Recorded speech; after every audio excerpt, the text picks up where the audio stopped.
Hi friends, welcome back to my physics channel once again. So almost we are to the end of the chapter Sunday. 14th chapter we are coming to end. This is the last video, that is the 10th video, that is additional exercise NCERT problems. Hardly they have given around 6 problems అండి. ఆ 6 problems మనం ఇప్పుడు complete చేద్దాం. ఓకేనా? So this is the 10th video, last video of this chapter, 14th chapter, that is semiconducting devices. First question చూడండి ఏమడుగుతున్నాడో. చాలా simple questions అండి ఇవి.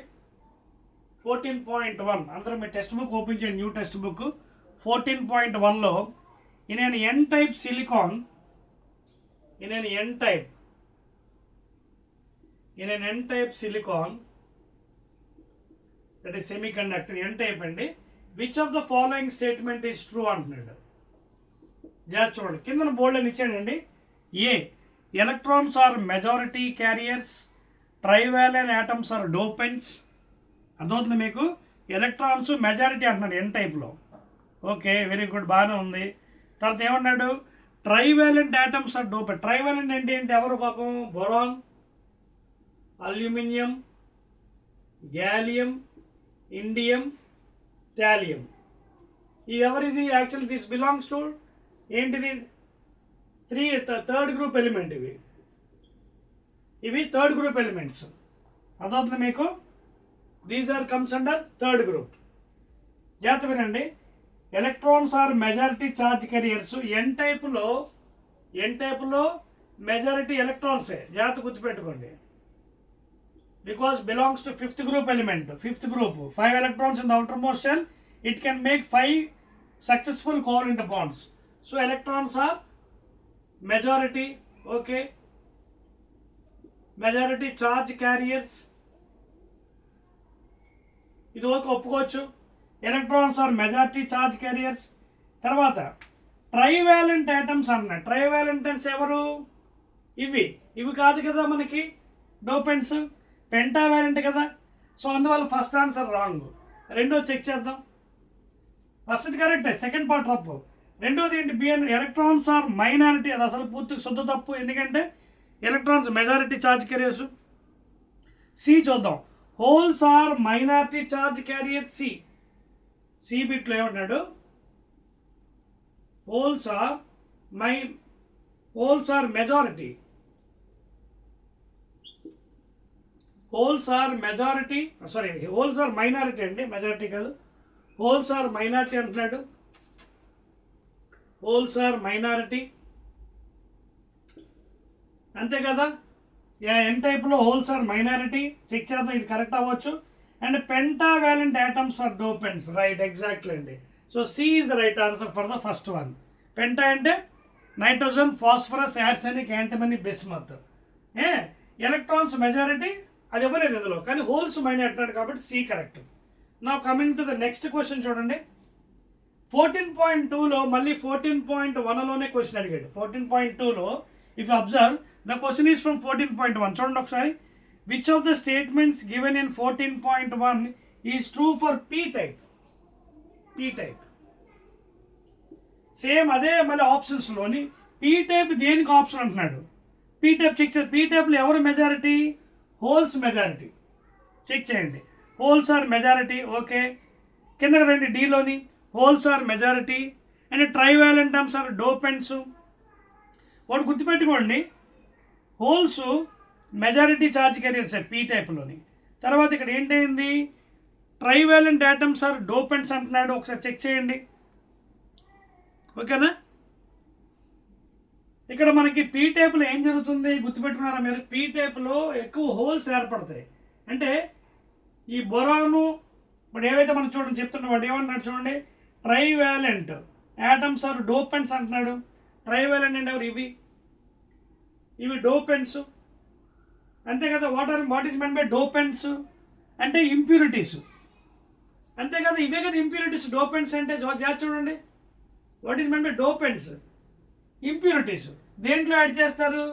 ప్యూర్ సెమీ కండక్టర్లో. సో కరెక్టే కదా అది. So therefore holes are majority charge carriers and trivalent are dopant. Exactly. So D is the right answer. For 14. Clear? Right అండి. సో ఈ విధంగా మీరు జడ్జిమెంట్ ఇవ్వాలి answer. Let us go to 14.3. Additional exercise NCERT problems. So ఇవి మనకి NEET ఎగ్జామ్ని ఎంసెట్ ఎగ్జామ్కి పనిచేస్తాయండి. ఎక్స్ట్రా క్వశ్చన్స్, కొంచెం tough questions compare to the remaining one. In this 10th video we are covering 14.3. చూడండి 14.3లో కొన్ని ఆప్షన్స్ ఇచ్చాడు మనకి. ఏంటంటే కార్బన్, అలాగే silicon,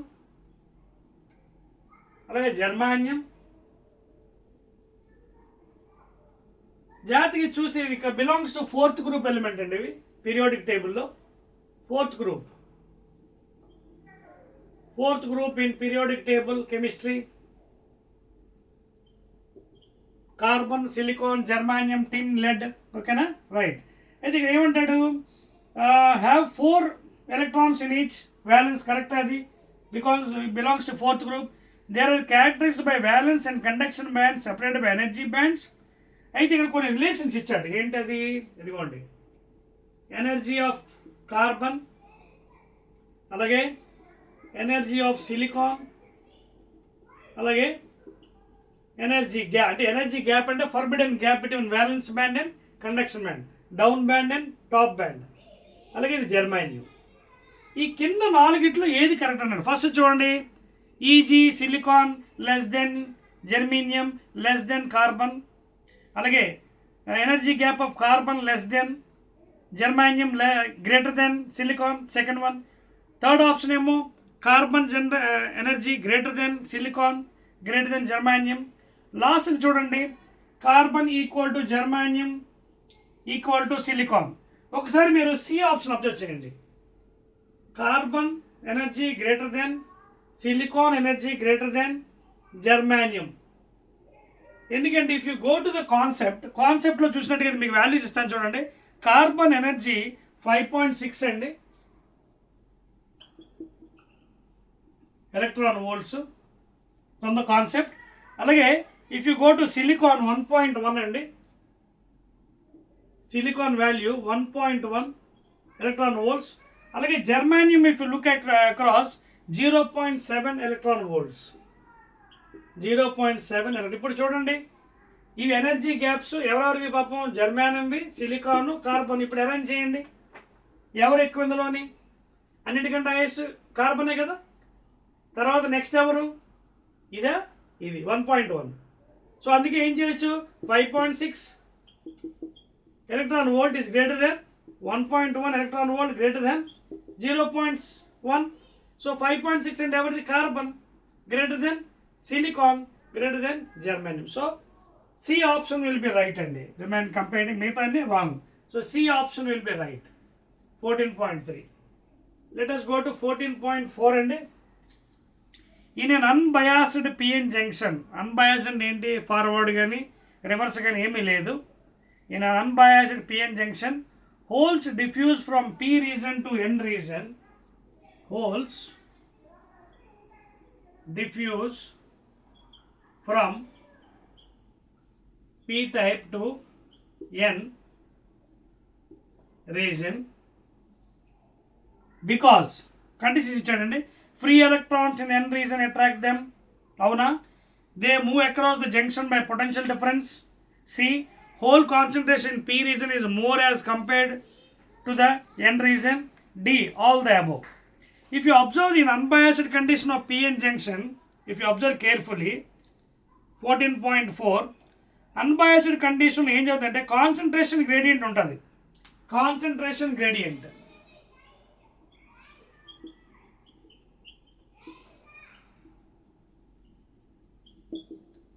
this term I'm using, concentration gradient అంటే అర్థం ఏంటంటే ఇక్కడ జరుగుతుంది, ఇక్కడ if you observe carefully the main thing is ఇక్కడ పాయింట్ ఏంటంటే చూడండి, the hole concentration P region will be more as compared to N region. మీకు అర్థమవుతుందా? అంటే హోల్స్ ఎక్కువ ఉంటుంది కాన్సన్ట్రేషన్ ఇన్ దిస్ కండిషన్. అర్థమవుతుంది point? So answer C will be the better answer out of the remaining. ఏంటిది? Hole concentration in P region is more. Hole concentration in P region is more as compared to N region. because of concentration gradient in unbiased condition. Okay, in unbiased PN junction, holes diffuse from P to N region because hole concentration in P region is more as compared to N region అండి. అర్థమవుతుందా? చెప్పాను కదా meaning, concentration gradient అండి the main thing. And not only that, holes naturally diffuse from P side to N side to reach equilibrium. That is the main thing. Next one and 14.5, second last one in additional questions, NCERT 14.5.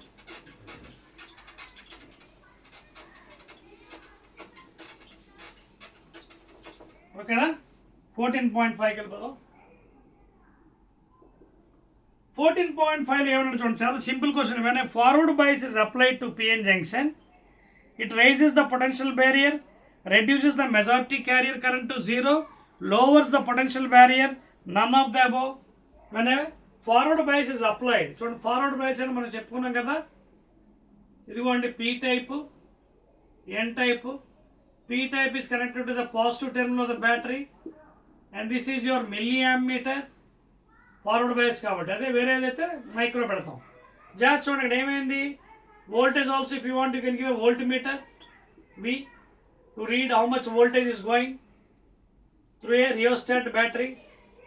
ఇప్పుడు ఏం జరుగుతుంది, P type is connected to positive terminal, N type is connected to negative terminal.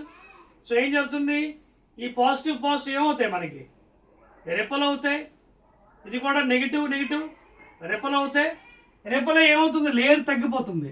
Layer తగ్గిపోవడం వల్ల ఏమవుతుంది, depletion layer, current will be passing. ఓకేనా?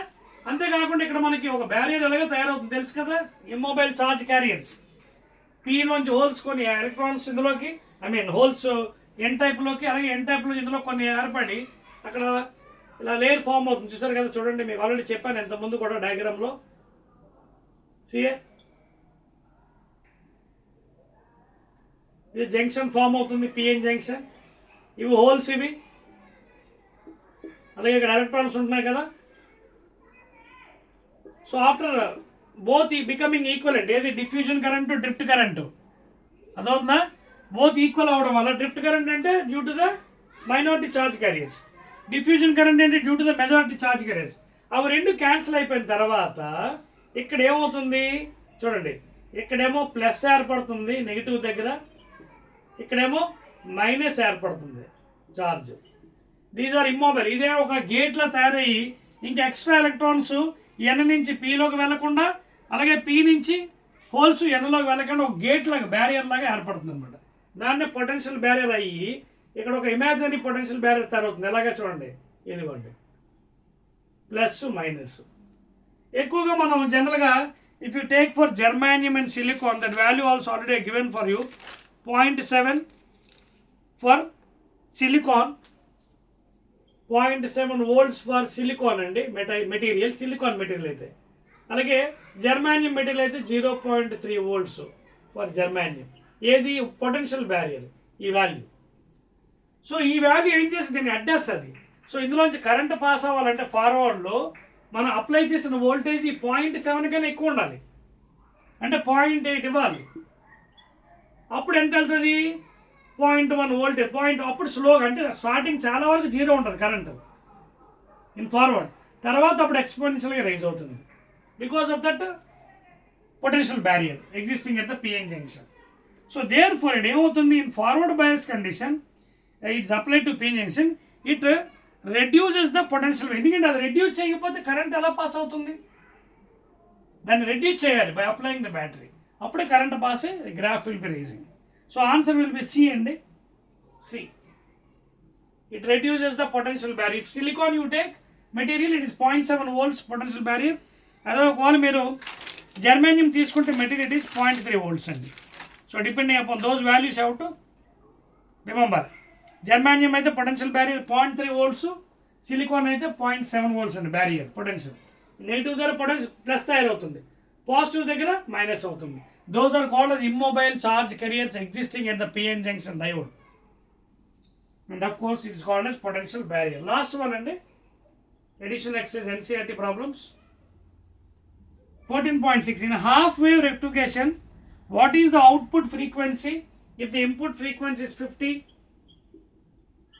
half wave rectifier loni output is equal to input, therefore same value, because half wave ఏం చేస్తుంది తెలుసు కదా మీకు, ఇది సైకిల్ కదా, ఇది కంప్లీట్ సైకిల్ ఇది, ఓకేనా. If you see the diagram,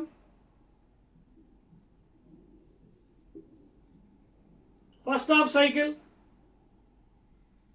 positive,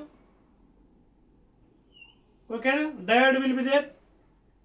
తర్వాత ఒకటే డయోడ్ ఉంటుంది negative, so again current 0, next మళ్ళీ పాజిటివ్. అదవుతుందా? సో ఎంతైతే వాల్యూ ఉందో అవుట్పుట్ కూడా 50 వస్తుంది. అదే ఫుల్ వేవ్ రెక్టిఫికేషన్లో అయితే కంప్లీట్ ఇదిగోండి, ఎందుకు 2 డయోడ్స్ ఉంటాయి, D1 D2. So first half cycle ఇది పాజిటివ్ ఫార్వర్డ్ బయాస్లో ఉంటే ఇది రివర్స్లో ఉంటుంది. నెక్స్ట్ హాఫ్ సైకిల్ ఇది ఫార్వర్డ్లో ఉంటుంది, రివర్స్, అందుకే కరెంట్ కంటిన్యూస్ ఉంటుంది, పల్సెస్ చూడండి, ప్లస్ ప్లస్ ప్లస్. ఫస్ట్ దాంట్లో ఇది ఉంటుంది D1, ఓకేనా, ఇదేమో రివర్స్లో ఉంటుంది. తర్వాత D2 మళ్ళీ D1 అంటే మీకు ఇచ్చాను ఇందాక, ఓకేనా, క్లియర్. ఫస్ట్ ఇది D1, తర్వాత D2 మళ్ళీ D1. ఫస్ట్ హాఫ్ సైకిల్లో ఫార్వర్డ్ బయాస్ కదా D1, తర్వాత రివర్స్ బయాస్ ఉంటుంది, తర్వాత D2 ఫార్వర్డ్ ఉంటుంది, మళ్ళీ అలా కంటిన్యూస్ పల్సెస్ ఏర్పడతాయి అన్నమాట. క్లియర్. సో ఇదండి పరిస్థితి మనకి. So these are, so answer ఎంత, ఫుల్ వేవ్ రెక్టిఫైర్ అయితే 2 times అవుతుంది, 100 Hz అండి. ఫుల్ వేవ్లో అవుట్పుట్ ఫ్రీక్వెన్సీ 100, హాఫ్ వేవ్లో మాత్రం సేమే ఉంటుంది, ఓకేనా. And if you want the efficiency also give 40.6 అండి ఇన్ హాఫ్ వేవ్. ఫుల్ వేవ్లో అయితే 2 times 81.2%, 2 times 2 6 12 yes 81.2%. That's all అండి. These are very easy 6 questions given in the additional exercise NCERT problems అండి. And that is the end of this chapter అండి, 14th unit 14th chapter semiconductors, ఓకేనా. I think you people enjoyed my subject. These videos almost I have made around 140 or 142 to 143 videos, starting from the first unit electrostatics to the last one semiconductors. So please watch my channel, subscribe my channel and share my channel to your friends, okay na? Right.